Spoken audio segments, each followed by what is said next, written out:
So we're gonna do spoilers. We're gonna break down a lot of the beats of the things that happen in this movie, and there's plenty more to get to. But let's just start off with some big picture thoughts. General thoughts about Yeah. ultimately what you thought about this film. We've kind of circled, some of those talking points and conversations, but I guess the question just remains now for you, man. Did you like this movie? What did you ultimately think about Joker, Folie, Do?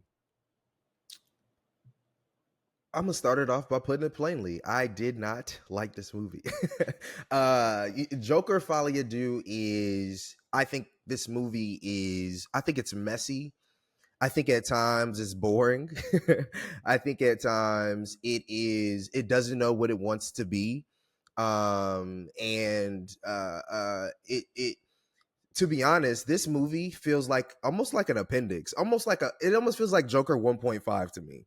I feel like not enough happens in Joker 2 for it to feel like a full sequel. It almost feels like, and then what? And it's like an in-between film. Like if Joker 2 came out after this, I'd be like, oh shoot, okay, this is Joker 2. But this movie does feel like just not its own complete vision and own complete thing overall. I will say there's a lot of good things about this movie, though, too. Don't get me wrong. Though I didn't like it, though I thought some things were boring, there are so many good ideas in here, so many unique ideas where I'm going to echo what you said a little bit earlier, actually, where it's like, I like that this movie exists still. And that we were able to put out something that was at this high of a level, with this high of a budget, with a big filmmaker, with a high build cast, Joaquin Phoenix and Lady Gaga, and say this is a movie with a different vision and direction, and it's not going to look like some Hollywood complete production. It's going to look like something else, and a real director's vision.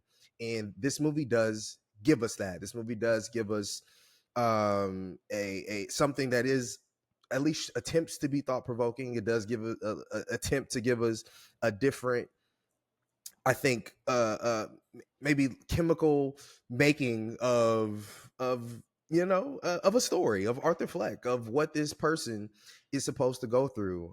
It's a unique blend of drama and musical, and unfortunately, that unique blend doesn't work. But I like that it took those risks. I like that it took those swings. Unfortunately, a lot of that fell flat for me, but that's okay. I will say this is one of the best shot movies I think of the year, low key. I was like, wait, this looks amazing. And unfortunately, we don't have, to me, a story to back that up. It just doesn't work completely, right? And you can make the best looking movie of all time, but if your movie's boring or isn't interesting or is not doing enough, I think, to keep you engaged, it's unfortunate. But it does do that. This movie looks fantastic. There was a couple shots I was like, man, I can't wait to study that shot. I really like cinematography. I'm like, dang, I can't wait to go get the screen grab of that and be like, dang, what camera did they use? What this did they use? It looks amazing. Joaquin Phoenix is really good in this movie. I think he's really copy and paste from the first one. He does everything he's supposed to do. In fact, maybe, I don't know if this will be controversial take, but I think Lady Gaga also does really good. I think unfortunately, I think the way her character is written and the things that happen to her in the film are kind of fall by the wayside, and they're not that good or retrospective, or nothing new happens to her character that makes me go, oh yeah, because I thought this was supposed to be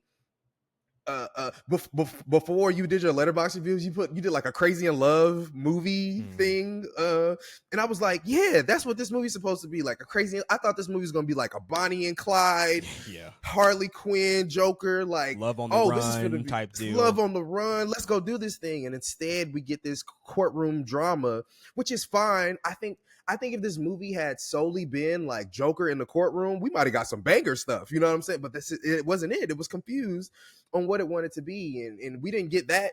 And we didn't get the on the run Crazy in Love story either. So it was like, oh man, I'm just disappointed in different parts of the movie. But that being said, I think Lady Gaga I think she, with what she had, I think she did tremendous. I think she actually acted very well with what she was given. I actually really like her performance in this film. And to be honest, that's pretty much it with this movie. I think I love how it maintains the dark, gritty tone, but in what it's trying to say, in what it's trying to do, I just wasn't there. I think we lost the plot.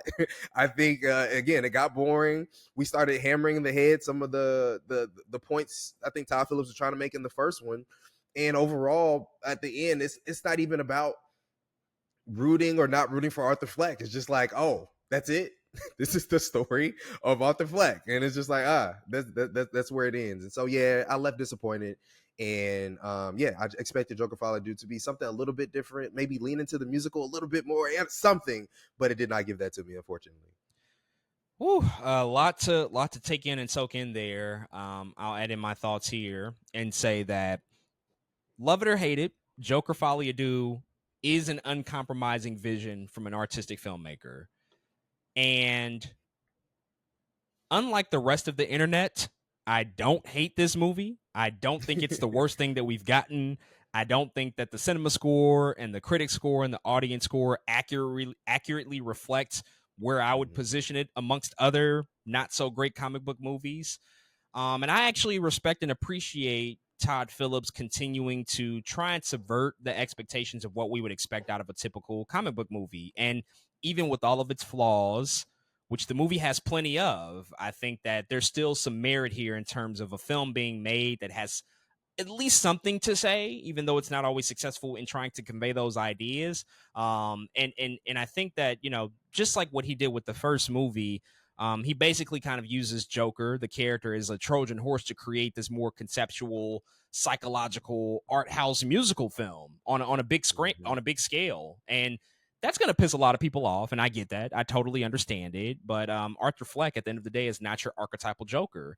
And even now, with the second film under his belt, to expand upon the character in which you think that they might go that route, they don't do that. Phillips outright refuses to explore these really traditional tropes and characteristics that we associate with that character. He is not the clown prince of crime, nor was he ever designed to be. I think that that's all just like really important to say.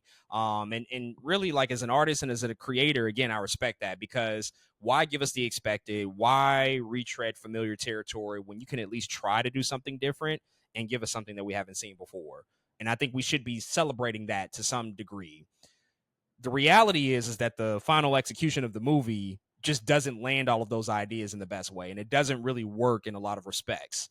Quickly, on the positive side of things, what I will say is that the acting performances are superb. Joaquin Phoenix is still Joaquin Phoenix. Lady Gaga is really good. Brendan Gleeson is really good. There's a lot of really, really terrific performances in this movie. You cannot criticize the acting. At the end of the day, they all showed up and they tried to carry this material to a bigger and better place. Cinematography, once again, is an A+. Lawrence Sher did an incredible job. They talked about how they were inspired by Francis Ford Coppola. There's a lot of synergy here. Coppola's One from the Heart movie in 1984, which almost bankrupted his studio and was a commercial bomb, just like this one kind of is. But, you know, ultimately using that real studio backlot effect to convey these musical sequences and bring in those colors and those really vivid images, I thought was just like incredible stuff, while also juxtaposing that with the more gritty, realistic, grounded take that they established. Because this is a period piece. It's set in like the early 80s, like 1981. There's not a cell phone in sight. Like, everything is old and retro and very much a throwback. So all of that stuff was great. But really, at the end of the day, I think one of my biggest criticisms about Joker Folie Deux is that it simply, for me, lacks the punch and the raw energy that the original movie had. I think the way that the first film escalates for both Arthur Fleck and the city of Gotham was just so well done, because his escalation, or maybe I should say his descent into madness, reflected the same descent into madness that Gotham was undergoing at that time. The decay of the city, the crime that was on the rise, it was a mirror image to what Arthur Fleck as a character was going through. So they were all happening at the same time, and you felt this palpable tension building and building and building before it ultimately crescendo near the end when he's on the Murray Franklin show and he kills him point blank, and it's like, oh my God, he has arrived. He is here. And I think also Joker 1 just had a lot to say about the mental health crisis. It had a lot to say about social outcasts. It had a lot to say about low-income neighborhoods not being supported by the systems that are supposed to protect them. There were actually things that were there, and I think that Joker Folie Deux just lacks the subtext that made the first film not only entertaining but thought-provoking. You would walk away thinking like, oh, there is more to be unpacked here. But I think even a more bigger criticism is the fact that this movie does not connect the character arc of Arthur Fleck to the first movie. Like, the connection is not there at all. The way that the first movie ended, spoiler alert if you've not seen Joker at this point, the original, but he kills somebody who's interviewing him in the hospital. I think it completes the transformation. It lets us know as an audience, oh, he's the Joker now. He's there. Like, he's completely liberated and living in that reality. And this movie doesn't do that at all. It doesn't continue that thread. It pretty much resets it to just like, it's Arthur Fleck, guys. It's just a normal guy again. We're trying to figure out if he's really this alter ego or not. And I'm just like, well, wait a second. I thought we already did all of that back work, all of that leg work to get him to understand, like, no, this is what I'm embracing. This is who I am ultimately. And this movie just doesn't make that connective tissue at all. And I thought it really faltered because of that. In terms of the musical elements, I'm gonna save a lot of that for later when we really dive into it. I'll just say that I'm a huge fan of musicals. I love musicals. I adore them, and I was excited about the prospect for what it meant for this movie. It just Same. doesn't work here. That's really, what I'll say at the end of the day. It just doesn't really work. What they did, the direction that they took it in was just Mhm. not as big and as grand as it could have been. And I think it was a big Mhm. missed opportunity. They did not go for broke, but I think even worse than that, the musical numbers don't inform us of anything. They don't inform us of the character's thoughts, the feelings, the insights. Like, it's not any development that's happening there. And so it just didn't work ultimately. And I think beyond that, the movie, it does end up being boring at several times. It's definitely way too long. It can become a bit of a slog. There were even a couple of times where I'm like, oh, this is starting to really test my patience here. And yeah, the ending is something else. The ending is I'm still processing what that even is supposed to be. We'll get into it in a second here, but the ending is probably going to be the most divisive thing that maybe comes out of this movie, if you even make it to the end of this movie, because I saw it and people definitely got up and walked out. People left Dang. during musical numbers and they were like, oh, this is not what I signed up for. And they bailed. They Yeah, were like, I'm done he here. did. So yeah, there's a lot to get into, but those are like my general thoughts about Joker Folie Do. And so with all of that said, with all of that out the way, we're going to dive into spoilers and we're going to talk about this movie in detail and do a character breakdown and sort of do a thematic breakdown as well. So this is your official spoiler warning. If you've not seen Joker Folie Do, go ahead and I guess check it out if you want to engage in this part of the conversation and finish out the rest of the pod here. But let's start with Joaquin Phoenix, of course, and let's start with his interpretation of Joker. And I just kind of want to really just dive in and unpack the journey that he goes on in this movie.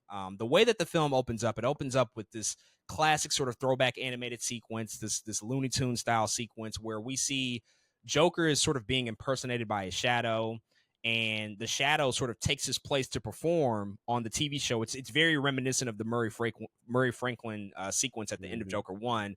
But then the shadow abandons him and leaves him to be beaten by the authorities. And that sort of introduction, that animated sequence, sort of introduces us to the idea that they're going to be exploring whether or not Arthur Fleck has, I suppose, dissociative identity disorder, and Mhm. explore the fact if Joker is like this other personality that overtook him and basically was really responsible for the murders that he committed in Joker 1. And that's what his trial is going to be about. I guess sort of like an insanity plea. Like, this guy was not in his right mind. He has an alter ego. He has a different personality.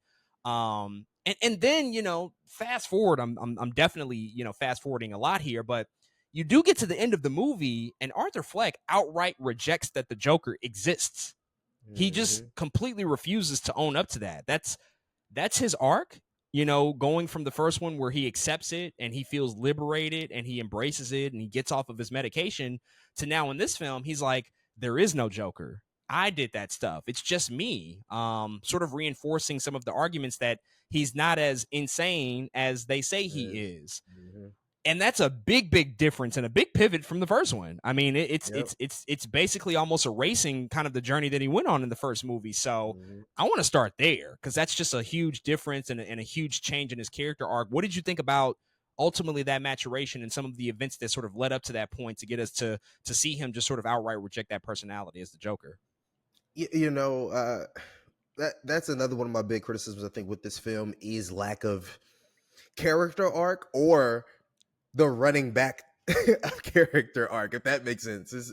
I constantly felt like I was being teased for something else for then only to get taken away, or then to be like, no, that's not the direction we're taking, or no, that's not the thing we're going to do anymore. Because you kind of alluded to it. They spent a good time of this movie, whether usually I feel like it was when Arthur was with his lawyer of like, Arthur, just be yourself, be Arthur Fleck, and I think us as the audience would be like, oh, he about to Joker this thing up, you know what I'm saying? Like, in even in, I guess, certain interviews throughout the movie or him talking throughout the movie, like, oh no, this is the Joker. He's making, every time he's talking to a person, it's like, oh yeah, okay, he's going to be Arthur, and then every time there's more than two people in the room, he's Joker all of a sudden. Kind of is what it felt like, and I never felt like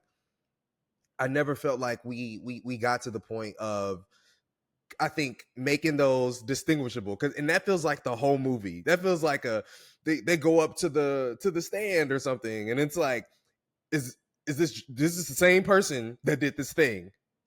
That's the whole movie to me. Is it Joker or is it Arthur? They asked that question like 25 times throughout the movie, and I agree that by the end of it, we never get a definitive, or by the end of it, we do get a definitive answer that pulls back everything. That's like, that was me. That wasn't the Joker. And part of me hates that. I'm not gonna lie to you. I was like, oh, we did all that for that, you know what I mean? And so yeah, I just really don't like that idea that we did. It makes me feel like we did all this for nothing. Is what it makes me feel like we did, and there was no learnings there. There was no, again, a next step in character development there, but just like, never mind, and that's it.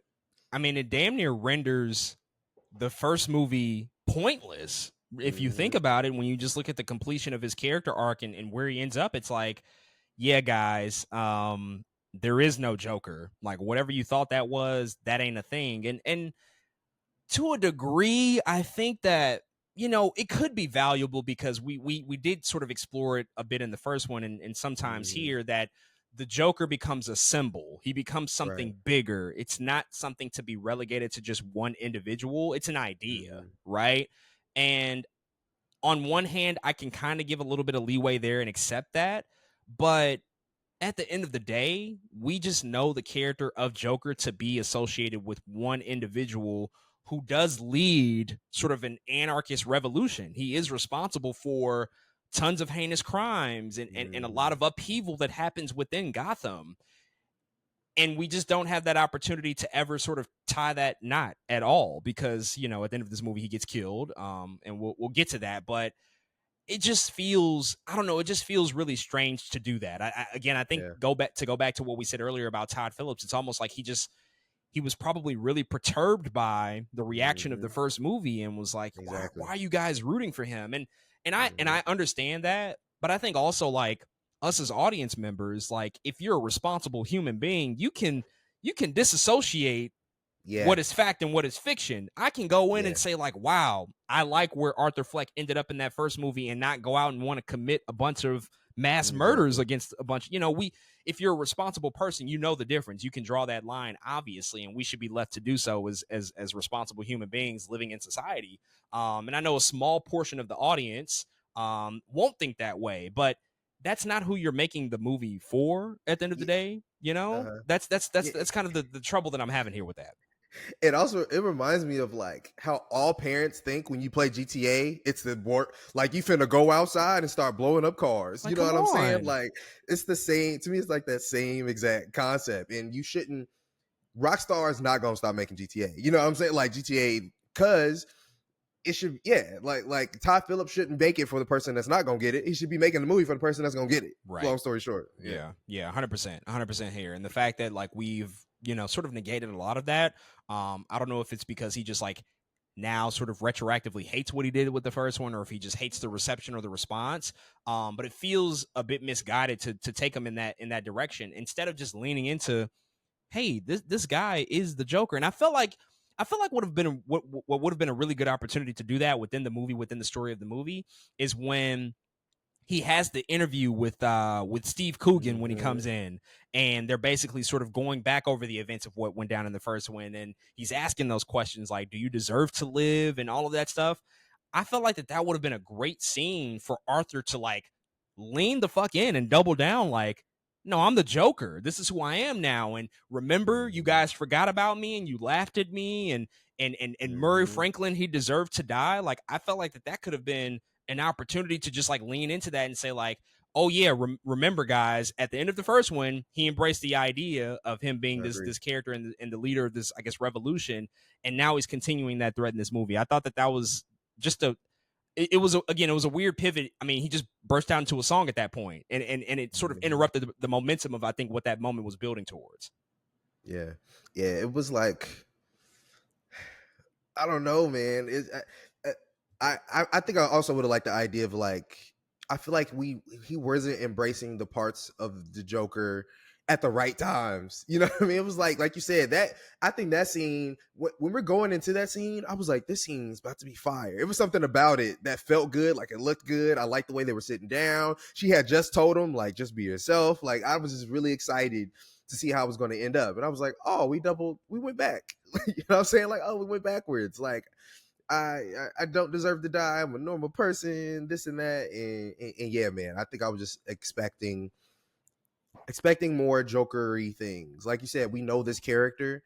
And so there is something about there's on one hand, like, let's do something different. There's the other hand, is like, let's do something different with what we got.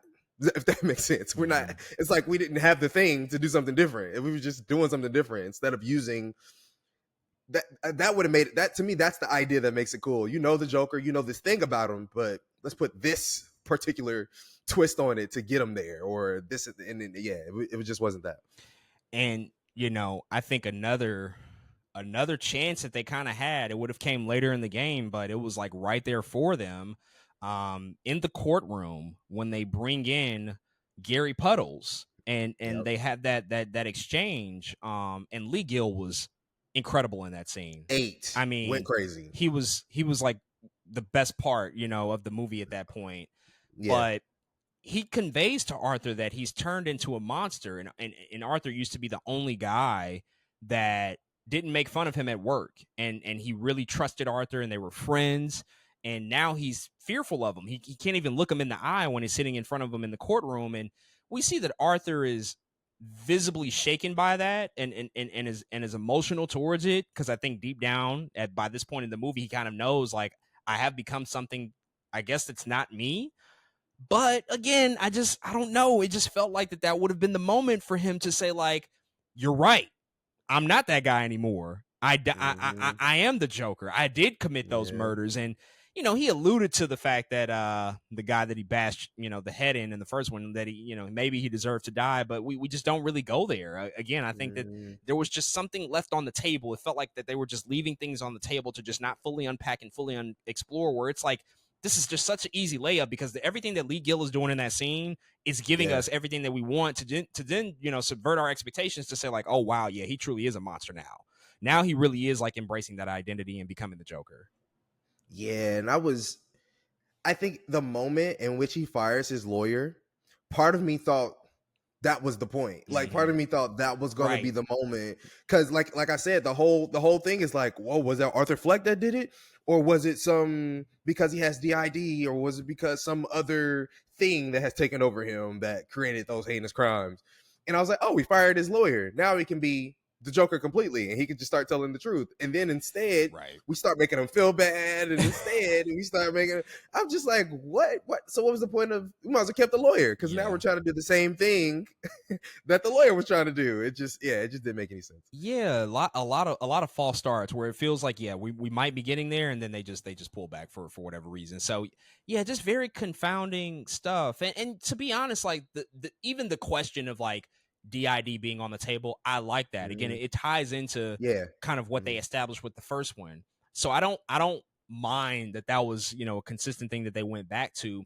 I just would have preferred, at some point, he's just like, guys, no, it's not that at all. Like, this is me just being a maniacal evil person, who's ready to Mm-hmm. just, like, become this fully formed identity that I've made for myself. And we just never got there, unfortunately.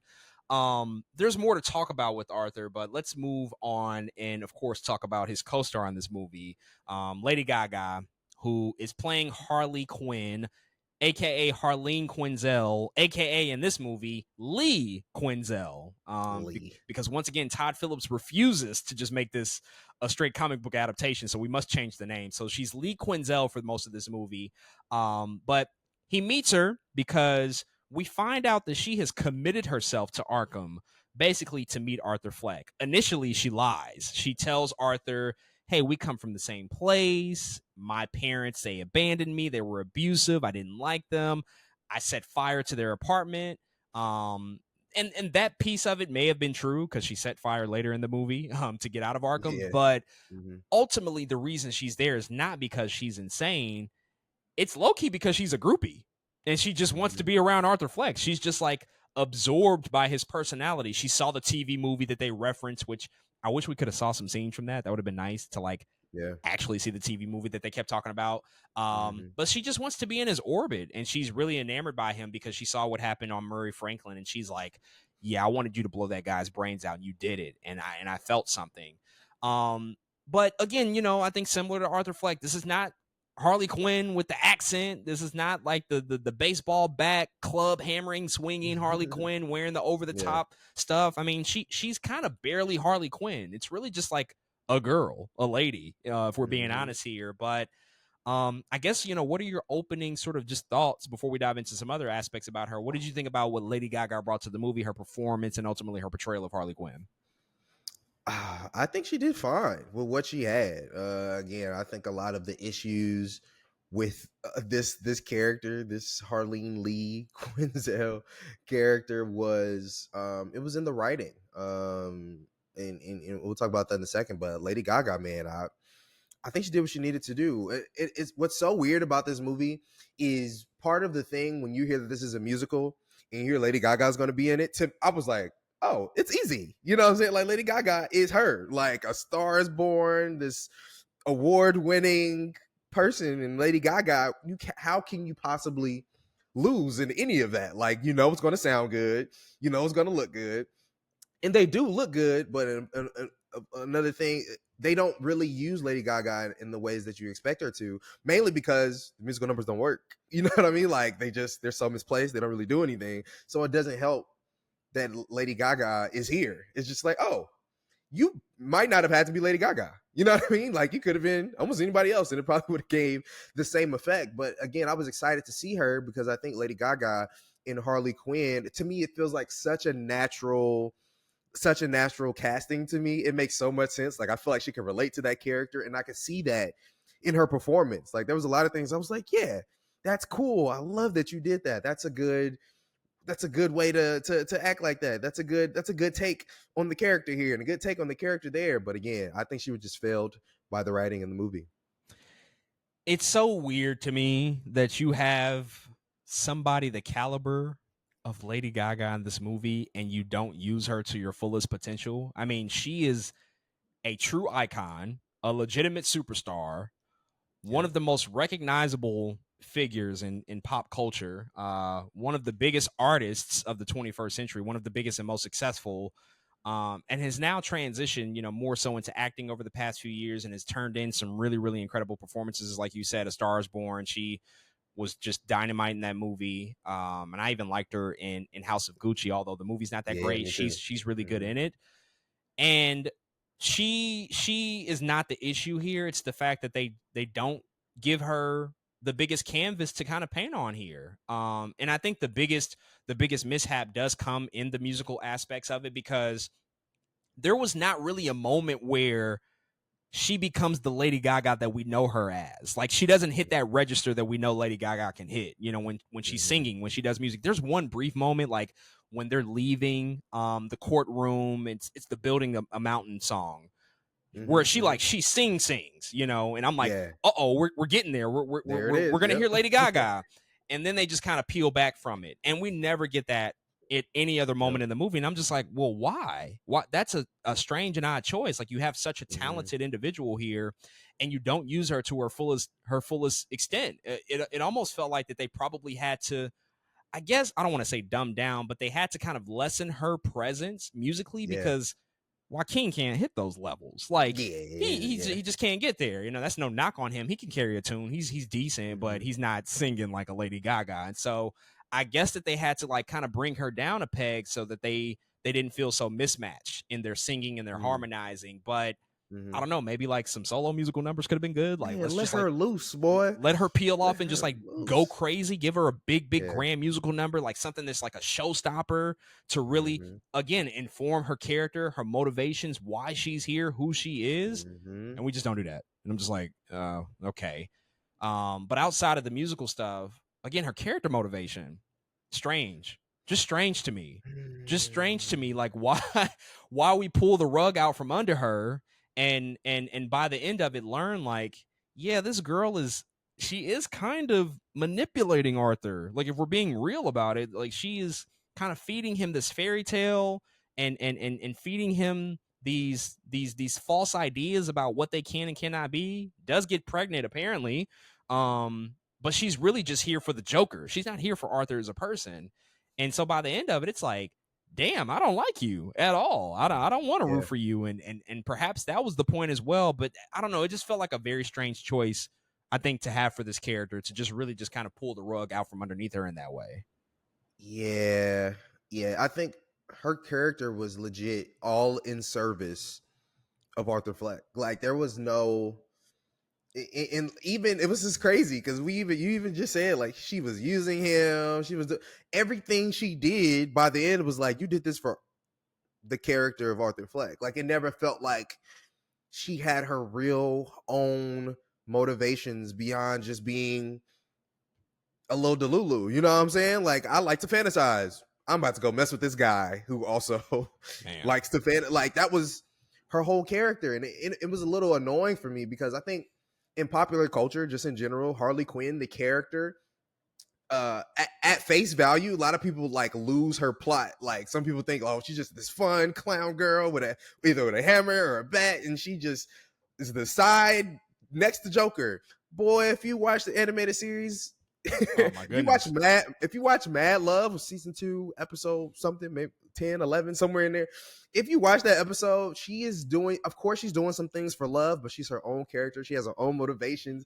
By the end of it, she doesn't move on from Joker necessarily because she's like, oh, you're not that great of a guy. I'm just gonna get out. She went through something, and at the end of it, she might have refell in love with the Joker because Joker like leaves like a Goodwill soon card on her pillow or whatever it was, and it's just like that's a character arc. Like she actually had something she wanted to do. She went and did it for her, and because she loved Joker, and yeah, it just wasn't that here. It was just like, this is technically we're using Gaga to see how Arthur Fleck thinks about this. We're using her to see how Arthur Fleck is he going to sing a song about her? You bet damn he is going to sing a song about her. That's why she's here. And so it was never like she needed to be here for herself, only for in service of what Arthur was supposed to be in the movie. Mm-hmm. And you know, the literal meaning of Folie, which we had unpacked when we first heard this, was it is the idea that there is some sort of mental illness that's shared by two people in close proximity with each other or close association. Makes sense. It's a very, very valuable concept that they could have explored in this movie. But then I posit and wonder, is Lee Quinzel mentally ill? Like, is that actually the case for her character? They don't answer that outright in the movie, but Yeah. by everything that they told us and by all accounts, she's not. She's just Mm-hmm. kind of in the orbit of a guy that she really admired because of his personality and because of what he represented. But that's no different than all of the other like random people that we see in the previous movie or this movie where they just like put on clown makeup and they dress like them and they cosplay like Mm-hmm. them. They just like the character and the symbol, but they're not like crazy or mentally ill or unstable. And so now I'm just even looking at the idea of the movie, and it's like you kind of abandon that concept because what you gave her and ultimately like why she's here, it's not because she's mentally ill. It's because she just wants to be in the mix with Arthur. And I again, it's just like it almost felt like I don't know. It almost felt like actually this is probably just like the reality and the truth of it. You know, I think that they had a lot of ideas with this movie Mm-hmm. and they abandoned many of them or they morphed into something completely different in the production of it because Yeah. there were a lot of stories coming out in the making of this movie that Lady Gaga was telling, like, yeah, you know, we would show up to set early in the morning, like 5 in the morning, and I would just go in Joaquin's trailer, and Joaquin and Todd Phillips would just take the script for the day and just throw it out. And they would just completely disregard it. And we would just start over and come up with something new and fresh and different. And it was just really free and liberating and sort of, I guess, creatively invigorating to have that sort of freedom. And so I think we see that in the movie because when you look at the Mm-hmm. musical aspect of it, the idea of Folie these things that we thought this movie was going to be 2 years ago when we first heard about it, they change. They're not really Yeah. that anymore. Like, I don't Mm-hmm. know if you have any thoughts on that because it does kind of feel like that they abandon maybe going full force with the musical aspect and maybe realize like it doesn't really work, so we kind of got to tone it down. Maybe this whole like shared mental illness thing, it's not really working, so maybe we'll change it up here. it felt very apparent to me in the movie just watching it that it became something completely different than maybe they initially set out to make. Yeah, I would have to agree with that because everything it's so hard to explain. It's like by technical, the execution is there. So the musical numbers I thought were beautiful. I was like, whoa, this looks really good. It also felt like we don't have any other opportunities to see Arthur in makeup, so let's just put him in the Joker makeup, That's a good point. like Yeah, with these musical numbers. You know what I'm saying? I was like, let's just yeah. This is how the heck we gonna get this dude in this makeup? It's in his head, of course. Let's just do that. And because of that, though, because of let's I think they failed. What parts of I think what fails the musical numbers is the fact that it was a lot of it was happening in his head. You Yeah, know, I didn't like that at all, to be honest. because what makes one so interesting, I think, in the concept of what they made Arthur Fleck to be in the first one was almost like we're getting close to how he thinks, we're getting close to how he thinks, and then we stop, and that's all you get. And in here, they're like, we're gonna open the door, but when you open the door, it's the musicals. Okay, like part of me is like, just stop. That's what made it cool. Like, I don't need to know every single little detail about what's going on in this dude's head. I kind of just want to be like, ooh, I think I might know it would be wrong, and then stop. And instead, we started singing in this movie. It's like, okay, now let's sing about it. And we weren't singing about anything. So part of me wishes that the musical aspect, if they were to include it wholeheartedly, would have been like, not make it in his head. Make everybody start singing like all the other musicals that we get. It's all fantastical. Now everybody in the jail is singing, and we're not in just his head. I think there's a way to convey it to where it still seems like that without you going in and out of reality, if that makes sense. Like they're all singing. That's fine. That's already kind of crazy. You know what I'm saying? Like you don't have to be like, and back to reality. Yeah, but something about that I was like, it just kept taking me out of it. And especially because they didn't get us anywhere. I like when the number is about something and it takes us into something else. You know what I mean? So yeah. 100%. I mean, the musical numbers are so understated here. They're not Yeah. these big bombastic showcases, and I think musicals, when you just look at the essence of like what they're supposed to be, traditionally they emphasize this idea that a character's emotions are so overwhelming, they're so big that regular words aren't enough to convey those emotions. Therefore, they have to sing, they have to dance, they have to go bigger and Mm-hmm. larger than life. Mm-hmm. Mm-hmm. But the musical numbers in this movie are not that at all. They're not big, they're not over the top. There's not a ton of dance choreography, there's not scores of other people participating in the numbers. Like you said, Mm-hmm. Joaquin Phoenix and Lady Gaga are the only people singing ever at all. And I think that that's a big, big mistake. They don't go for broke. They just kind of Yeah. allow this to be more of a, we're kind of talking through with harmony and doing it at a really low level, really understated. And I just don't know if you can really have it both ways. I think the best Mm-hmm. musicals, they just go for it. You know, Go for you it. get big choreographed numbers, and like you said, there's extras singing and dancing, and they're even more colorful and more bombastic. Like they had the bones of it. Like some of the sets they built Mm-hmm. were really cool. Like the television set, the Joker and Harley set Yeah. was That's nice. fire. The wedding set, like that stuff is there, but Mm-hmm. we need to see this whole canvas. Like we need to just like kind of go for it, because that's what you expect with a musical. You expect it to be like more fantastical in sort of a different world, but the constant pushing and pulling and flowing in and out of reality, I think it really hurt the momentum of the movie. It just really, at any given time, it would just like stop dead in its tracks, and it's like, Mm-hmm. okay, well, we know the musical isn't going to be that great. And now it's also not really telling me anything about the story. Doesn't add Doesn't add anything. anything. And you know, they that's also another challenge, because it's a jukebox musical. It's not original music, right? And that's Mm-hmm. also, I think, another issue to a degree as well, because this is more in the vein of like what Singing in the Rain is, what Moulin Rouge is, Mm-hmm. what Mamma Mia Mm-hmm. is. But even those movies use the All musical, bangers. all great, right? But All bangers. those Yeah. musical numbers in those movies actually do inform the characters' feelings and emotions. They're Exactly. very well timed out to like what's happening here. And some of the songs here kind of get to that degree, kind of get to that level, but Mm-hmm. not really to the level I think that they needed to.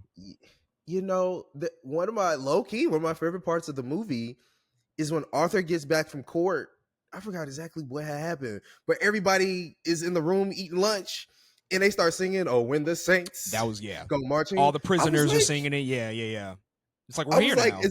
is this about to be what it's supposed to look like? Because there's something that was really cool about that. Like they were responding to something author had done, and like everybody's getting riled up, and they start to sing together, and then it gets cut, and I'm like, that should have been a number. You know what I'm saying? Like in a real Joker musical, if what you wanted this to be, they should have been singing their asses off while they getting like beat up by the cops. You know what I'm saying? It sounds crazy, but I'm like, I guarantee you, if they had paid attention to how fire that scene could have been, we would have been like, whoa, that was amazing. But they didn't do it, and it's just frustrating. We needed more moments like that for sure. That was definitely like, okay, yeah, we're starting to lean into the stuff that we just kind of talked about here, but Mm-hmm. it doesn't last. I think another interesting thing is that this is kind of two different movies. Like the first half of it is basically a prison drama, and then the Mm-hmm. second half of it is a courtroom drama. Now, these are two respective genres that I love on my own. Like I love a Yeah. good prison drama. I love a good courtroom drama. Um, as comic book films, I don't know if the general audience is kind of here to see stuff like that go down in these worlds. You know that Mm-hmm. we're so conditioned to explore sort of the more over the top big battles, the big bombastic stuff, the city's on fire, like it's Gotham at the end of the Mm-hmm. day, right? But these are very isolated environments. You know, I think the first half of it, it's like Joaquin Phoenix is basically in the Shawshank Redemption type shit. Like that's Yep. that's what they kind of do.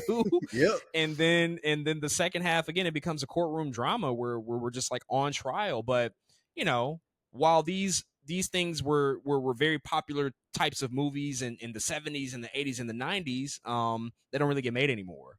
And I do Mm-hmm. respect that we're trying to infuse that stuff into this film. You know, we're trying to bring back those elements that can be really well done, if integrated correctly, but it might not always make for the most exciting material at the same time. Like we can only really watch Arthur get his ass beat so much in prison, where it's just like, okay, all right, he's just flailing around once again. Brendan Gleeson's beating Yeah. his ass once again, and Mm-hmm. even the courtroom scenes they're not that compelling. It's not like the most compelling litigation and arguments and back and forth testimony. It's pretty cut and dry. So I'm just curious about your thoughts on just like their choices to even frame the movie in that way, to do something in very isolated environments where it's like literally the first half of the movie he's just like in prison and we're just like establishing his relationship with Lee, and then the second half of it we just see him in and out of courtrooms on a daily basis trying to figure out like what the trial is going to ultimately result in. Yeah, and I think to me that by itself, I don't know. There's something about that. It still feels like there wasn't enough going on. It You know what I wasn't, mean? Like yeah. it wasn't enough going on, especially for no 2 hour, 18-minute movie, which is crazy thinking about it. Megalopolis is the same length, I think. Literally the same Literally the runtime. same. That is blowing my mind actually thinking about that. But it just again, I kind of said how I think the courtroom part of the movie, I think that's could be really cool if you do it correctly, given what Joker is supposed to be and the world you have built with that Gotham. If they had like focused on something like that, and like you said, made it compelling though. And I think that's the other thing. It's like a mix of too much going on and not enough going on at the same time. It's like because we had to infuse the musical in this, because we had to care about who Harley Quinn was, because we had to care about all this stuff. There's no way we can make the prison drama that good, or there's no way we can also have the courtroom drama be as good either. Because to me, that's even what would have been the cool concept about She-Hulk. Let's just make it. Let's do some procedural. To me, there's already a crazy concept that this is a comic book world. I'm cool. Bet like that's the as fantastic as I need it to be. Now let's get into some details, because to me, with that world over it, the details is what gets fishy. The details is like, oh, it's going to automatically have some of the DNA of the world you built in it, but because there's so much happening, we can never focus on any of that, and it becomes a surface level courtroom drama and a surface level prison drama Right. instead of let's get into the nitty gritty. Shawshank Redemption is fire because they're in the prison the whole time. They've been, you Boy, know what I'm saying? Like they're in prison decades the and whole time. decades were And there. And that's why I think that's why we also like Anatomy of a Fall. We love that movie. Me and you, we Anatomy of a Fall was fantastic, but it has this presence of this whole thing is a procedural.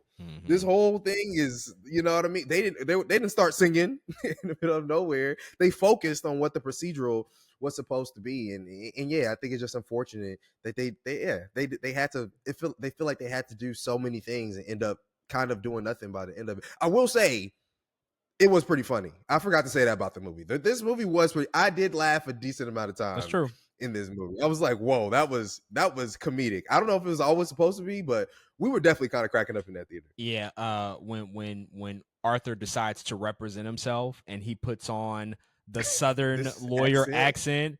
Well, you did say that he didn't deserve to die. I why was did he just do like, that? this is good because he's just watched TV and movies, and so Yeah, that's what he thinks a lawyer should sound like. It makes a lot of sense, mhm, but it does. yeah, it's almost like this was three separate movies that Hmm. should have been like, hey, we're either going to do a prison drama, we're going to do a courtroom drama, or we're going to do a musical. And that's not to say that you can't infuse multiple genres and film types into one thing. Like, I get that, but there was just too much going on. It was almost like, hey, let's just add on more time to the movie so that we can have time to flesh out these things. And more time doesn't always just make something better or good. I think you have Hmm. to be more effective in how you distribute certain ideas and certain themes across the runtime of the movie. Um, and it all is surface level, because for example, in the prison aspect of the movie, one of those days when Arthur goes back after he made fun of the Hmm. security guards, he called them fat, and he goes back and, I mean, he basically gets sexually assaulted by multiple Yeah, guards.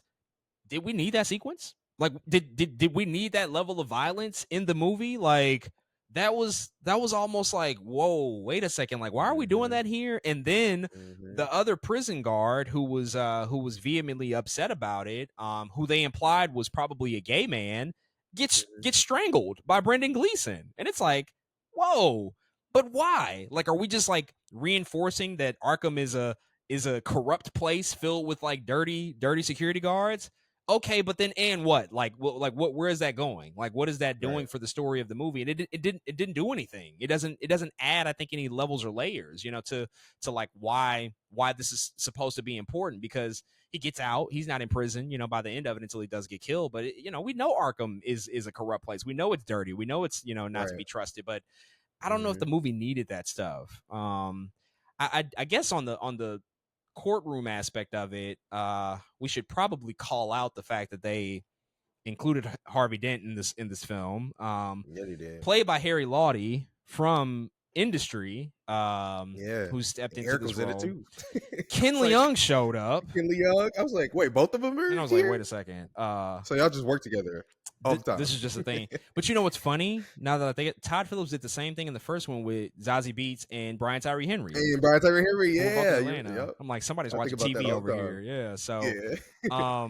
he was Harvey Dent. I mean, you know, he didn't have a ton to do. He kind of was Yeah. really kind of hamming it up a little bit at certain points in Hmm. times, and he had to, obviously put on an accent because he's a British actor. But I guess by the end of it, they try to allude to the fact that he becomes two-faced, because when the courthouse blows up, they do like position the camera towards his face, and we see him scarred up. It's not like full two-face, like, oh, his face is Hmm. completely burned or melted or anything like that, but it's a little scarred up. But I don't know, it Yeah. didn't even feel like as scarred up as it could have been. It was like, oh, that'll heal in like 3 weeks, like, he'll be fine. That's not going to be a long-lasting Yeah. scar, but they try to allude to it, I guess.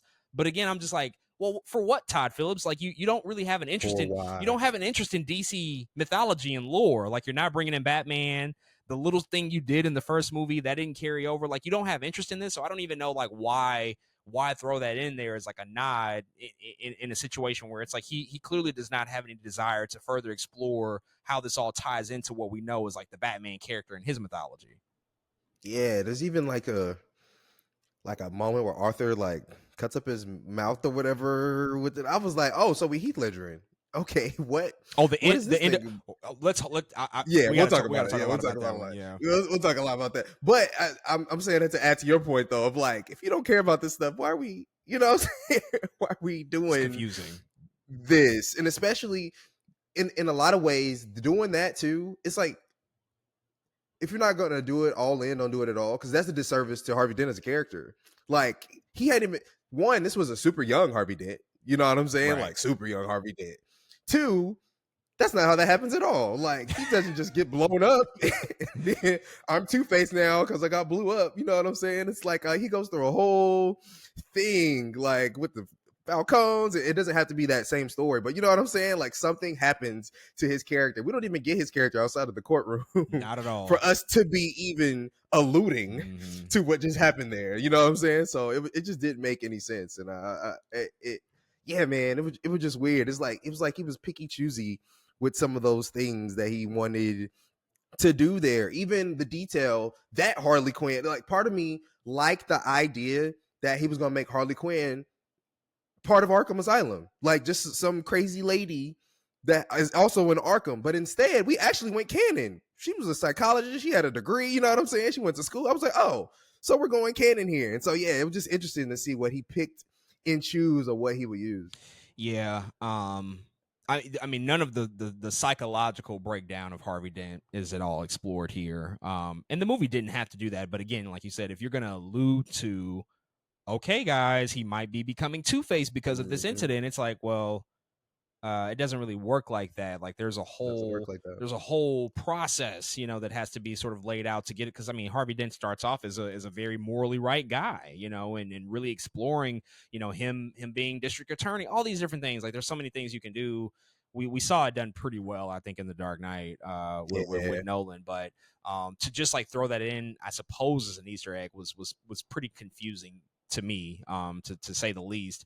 Who else should we call out? Zazie Beetz showed up. She came back. Yeah, I was surprised. I didn't know that was happening. Yeah, I was like, whoa. I didn't know she was going to be in this movie at all, but she came back to sort of recount, you know, her experience with Arthur. You know, if you remember in the movie, that was kind of the big moment where we find out that it's all in his head. Everything that he's been envisioning, the dates that he went on with Sophie and all this stuff, this relationship that he had with her, it was not real. They went full Christian Bale machinist on us, and she was very, very upset by that because she had a daughter and he broke into her house, and so she just kind of comes here and adds a little color to that whole situation. But you know, it was a real in and out moment, very, very quick scene for her. I don't know if you want to say anything about just her appearance here, or even just like anybody that took the stand. We talked about Puddles, her. There was also the doctor that Ken Leung played.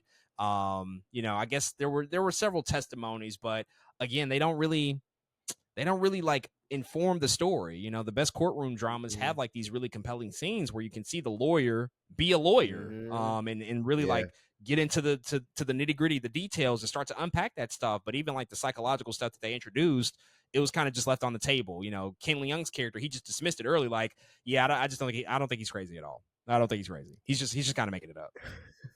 Yeah, part of me likes even the idea of, again, they had these side characters that they never touched, which is crazy too. Our 18 movie is like, dang, we really talked about the same two people the whole time. But part of me, Zazie Beetz said a thing where she was like, if I had called the police that night, you broke into my apartment, maybe all the people you killed wouldn't be dead. And I was like, damn, that's actually a really good point. Like, if she had, but we don't see the real effects of that, right? Like, part of me is almost like, dang, what if she was an interesting character and we seen how that affected her and her, with everything she was going through. Same thing with Puddles. Like, he was saying he can't do pretty much anything. He's just a scared human being after that traumatic event that he went through. But he did a tremendous job in the courtroom. And part of me is like, dang, it would kind of been cool to see what that looked like outside of the courtroom too, how some of these people operated because of what happened in Joker 1. You know what I mean? And in some ways, that's what makes it a sequel. Like, you seeing what's happening outside of all of this, like, for real, like, what are the effects of all the things Arthur had gone through. Only thing I want to call out with the courtroom scenes in general is the kill count confused the shit out of me. I ain't gonna lie, because I thought we couldn't land on a damn number ever. We couldn't land on a number. Like, did he kill the lady at the end of the first one or not? Like, I legit have no idea. Did he just paint? They never say his feet. Did he? Like, what? I don't know. That. Yeah, so because now the number is super confusing for me. But yeah, that's the only other thing. I was like, these I was like legit counting because I think they were counting. Even Yeah. they were counting. It was like y'all killed the 3 people on the subway. The 3 what's it called? You're like the Wall Street guys on the Wall subway. Street. That's what I was looking for. The Yeah. 3 Wall Street guys. You killed old boy from work. You killed. Yeah, it was just like the number isn't Yeah. adding up anymore. I don't know what's happening here. I I always thought at the end of Joker 1 that he killed that woman. That's what I I thought he killed that thought, lady but the fact that they don't address it here at all at all. has me It's in questioning, his head. like, I guess, was that in his head? Did he just, I don't know, did he bash her brains in and she That's the problem with survived? sequels. I That's the problem with sequels. Now there needs to be an answer, and you legit don't answer it. Yeah, there's several things that they don't answer in here, but that was one glaring one because it is the 3 Wall Street guys. It's Murray Franklin. Murray It's his Franklin. mother. That's 5. Who am I forgetting? Because it's 6 supposed to is be 6. the coworker, the puddle scene him kill. Oh, right. The code. Yeah, That's 6. that's 6, but it should That be means the 7. 7 if the lady Yeah, at the end he killed. And I was like, wait. And some people thought Zazie Beetz died. I was like, what? I don't think so. But right. even then, the count is still off. Regardless, like 6 didn't feel right. Yeah, yeah, it's just one of those things. I don't know what that's about. I don't know, and the fact that they don't address it, like at least say like, yeah, he really injured her, but she survived. So it is only 6. Like we never land on a number there. So yeah, a lot of confusing stuff with that. I get. Well, let's just get to the end. And not not belabor the point and bury the lead any further. Once he admits that he's not Joker, courthouse explodes. He escapes. There's a guy dressed in full Joker regalia who picks him up off the street. They drive, and then ultimately Arthur gets out of the car. He runs. He finds Lee on the famous steps, but she's not here for it anymore. She's like, yeah, you gave up, so I'm good. I'm gonna go away. Goodbye. And then we go back to Arkham. He's back in prison, and a guy who we had seen, a couple of scenes, before they kind of, do some cutaways to him. He definitely doesn't look like he's all the way there. We see basically what they imply is that one of the guards lures him into the hallway alone, and this other inmate finds Arthur, tracks him down, tells him a joke about a psychopath who meets the Joker in a bar, and da da da da. We go on, and then he shanks him. He shanks him to death at the end of the day. And the movie closes with Arthur dying on the floor in his own blood, and the psychopath who killed him does cut, I suppose, some scars in his face and laughs about it, ultimately implying that this is Joker reborn, Joker reincarnated. I don't know. But it's a hell of an ending because first and foremost, Todd Phillips like, this is it, goddamn it. There will be no other one. Just in case it is successful, even though it's not, they wouldn't make another one regardless because this one's gonna bomb. Yeah, But yeah. just in case this was like a runaway success, I'm still not coming back. And on top of that, I guess they allude to the fact that Joker continues just in a different person, a different form, a different fashion. But it was, I mean, it was almost crickets when the credits rolled at this part because it was really crazy because it's like, yo, what? How did we get here? But what did you make of the whole ending of the movie? I was confused, bro. What I had thought initially, actually, when I seen that dude with the knife and he shanked him and the way he laughed, I was like, oh, this is Victor Zsasz. You know what I'm saying? I was like, oh, this is Interesting. that's what I thought initially until he starts cutting his mouth. I said, huh? What are we? Okay, all right. We passed on the Joker moniker idea. I don't know. Is he the real Joker because he is crazy? I'm Joker and I'm not crazy, guys. Is he now Joker because he is crazy? I had no idea what I was supposed to think, what I was made to think. Like you said, it was crickets because I think we're all confused. We didn't know what that was supposed to be at all. And I brought it up earlier, but I'm like, the only other Joker to cut his mouth, it has been Heath Ledger. Mm-hmm. But the timing doesn't make any sense. Like the was it the 70s? No, bro. It doesn't it just doesn't check out or it doesn't work out to what he becomes later on down the line. So what is this thing? But yeah, bro, I don't know what it's supposed to be, and it actually just made sense. Love, like, oh, let's throw another thing in here. How it's almost like, how do we kill him in the most way that fits this movie? And that was it.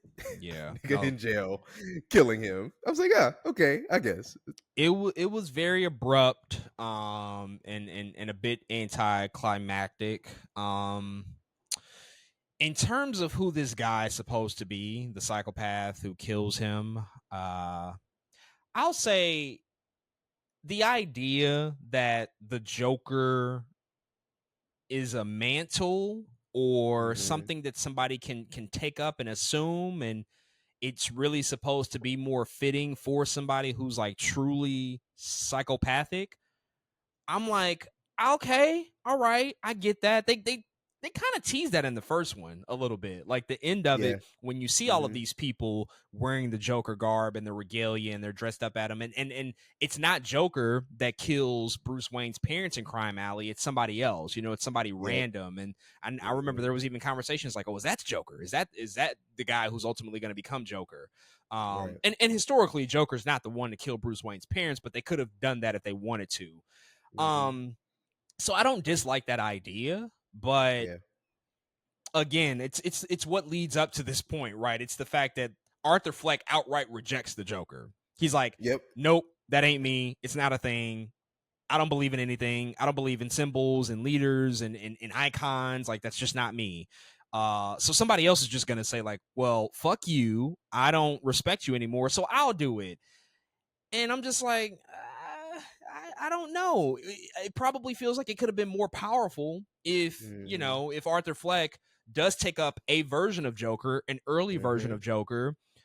He can get killed for sure, Yeah. but get killed going out on top. Get killed as like somebody who embraced the identity and the idea. Hmm. But to get killed after he's rejected it and somebody else is still just going to take it and run with it. I see what they're trying to do there with the message of it, I suppose. Yeah. But it just doesn't, I don't know, it just doesn't feel it doesn't feel great. That's just the reality. It just didn't feel great. It didn't feel right. Agreed. It just felt misplaced and mistimed. And I don't have a problem with Arthur dying, but just like the way that I guess they tried to Hmm. allude to it is it's a little clumsy. And then the cutting of the mouth. I don't know why they did that. I guess just to but I ask you, would a laugh have been enough? Like if we, because he's out of focus in that moment, right? Like we don't see him in full focus, and so we see him cutting the mouth. Is there something else he could have done to like really reinforce the idea? Because I think that they wanted to like Yeah. hit the nail Like on the head. Like that's Joker Joker, thing. guys. Yeah. I don't know if he could have done anything else except laugh to reinforce that idea. Yeah, I think you're right. I think the laugh is the only thing you can do. Or part of me even wishes because you like to sing and dance, like do something silly. This movie's already kind of silly.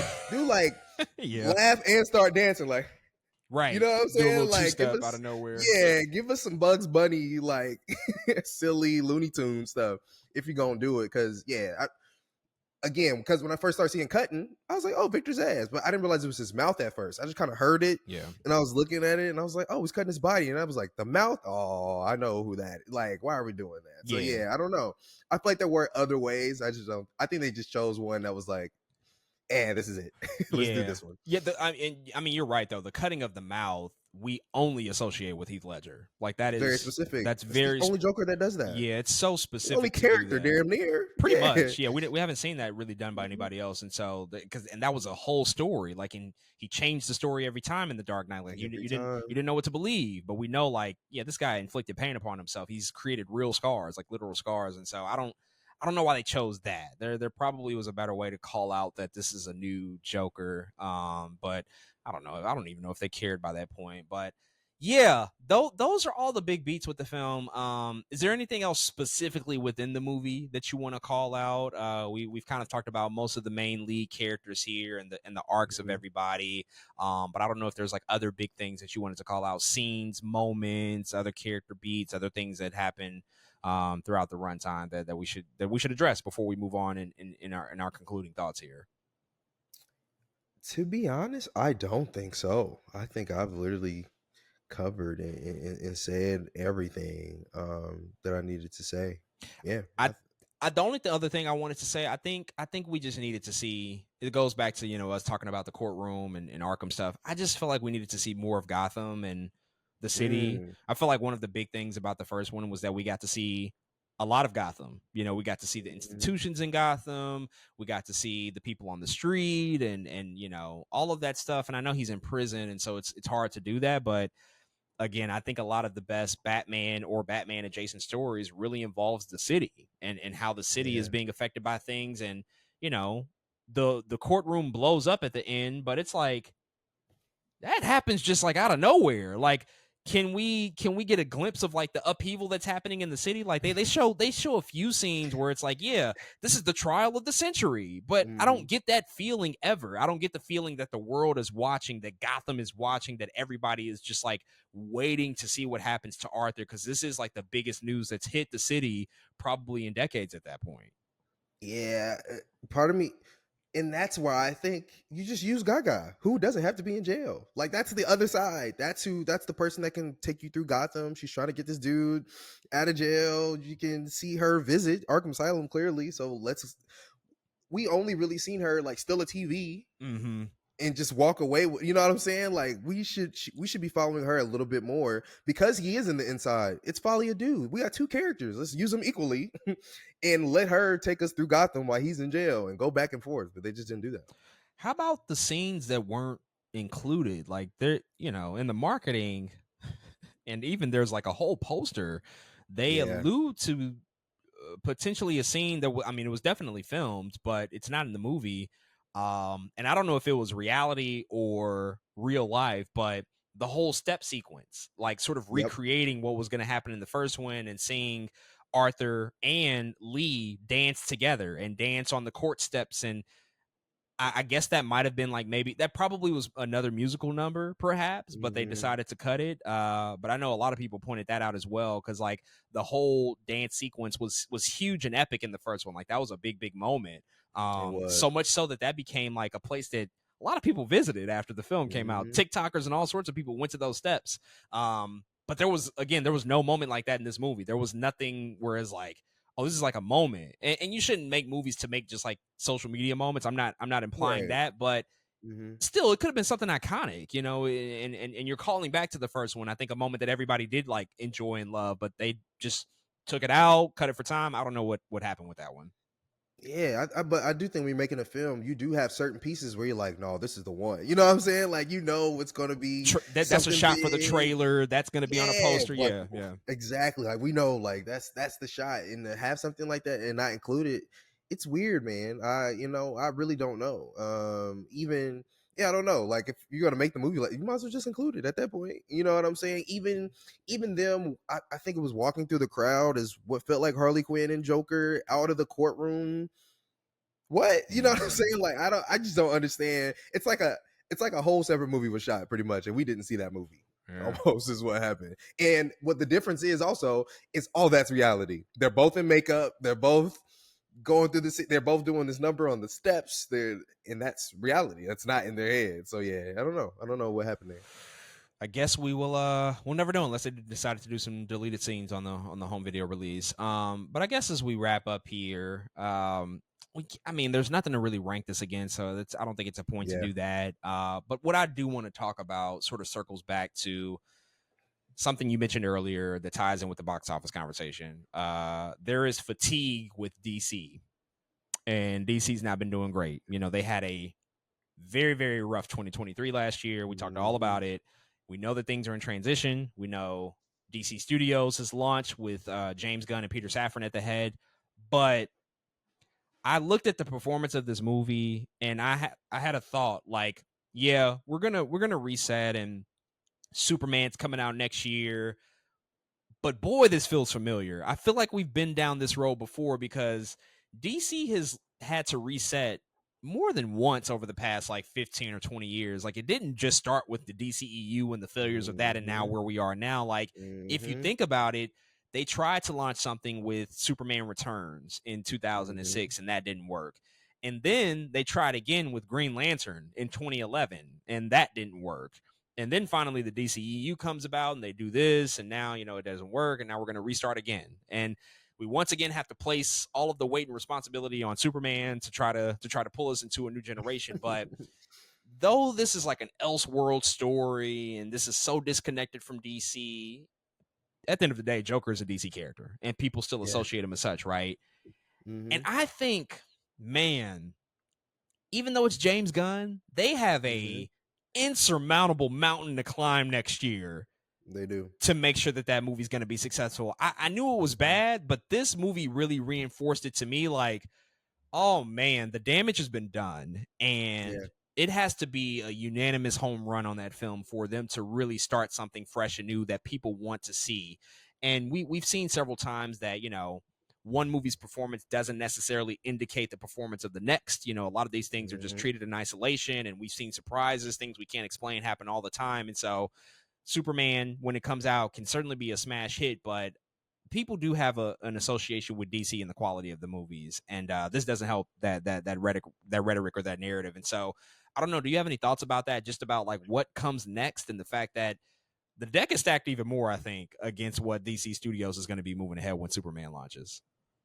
Yeah, it's a crazy undertaking that they have to do here. I think there is at least a little bit on the side of James Gunn to be like a lot of people. I think now, if you're kind of into this stuff or even know about DCEU rebooting, like again, you could be a casual fan and know some of these things. I think a lot of people still know like, oh, this is going to be a fresh thing. Oh, a lot of people know this is the guy that did Guardians of the Galaxy. You know what I'm saying? Like, I think there are these small little things that are helping them, but I agree it's going to be really hard to get butts in seats, especially because it's not Batman first. Right. If it was like Batman first, I think it would be different. But because it is Superman, because this is a character, I mean, everybody didn't love Men of Steel. You know what I'm saying? And everybody didn't go see Men of Steel either. But this it's just such a huge undertaking that I don't know what they're gonna do about it. And they know this isn't connected to anything yet.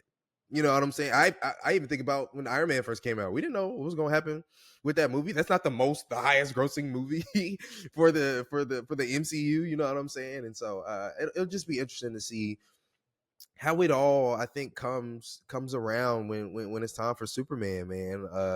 It's Superman is such an interesting character to have to restart because it's like, duh, they're starting with Superman, but it's also like, is this what's going to make us the most money in the beginning? Probably not, probably not. So I'm very curious to see how it goes down, but yeah, I think up at this point, a lot of people's faith is either in James Gunn, you like Superman, you want to see something, you know what I'm saying? You want to see something new. It's not just like, oh, we're going into this thing that we trust. This is kind of the opposite. It's like we're going to this thing that it's going to be fresh and we're going to hope for the best. Yeah, hope for the best is a big part of it. I think. That's all we can do. Yeah, I think That's all we can do. the reality is, I think most people, general audiences, if it's a good movie, it's a good movie. A good movie is a good movie is a good Simple. movie at the end of the day.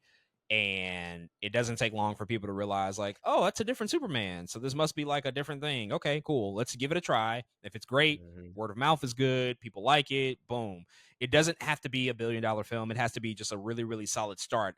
I think even more than the money, the movie just has to be good. Like, even I if it agree. doesn't make the most money possible, if it's Yeah, a really, really good movie, we can justify everything thereafter. I agree.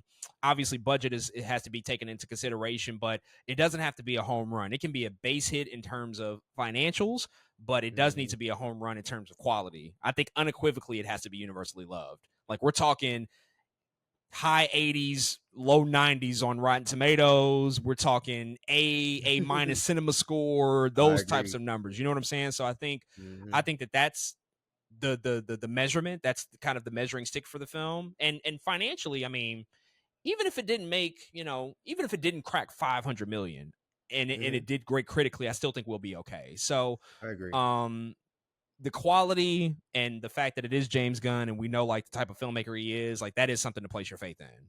Financials, I mean, that's anybody's guess at the end of the day, in terms of what people pay money to go see. But I think we can certainly place faith in what James Gunn can achieve.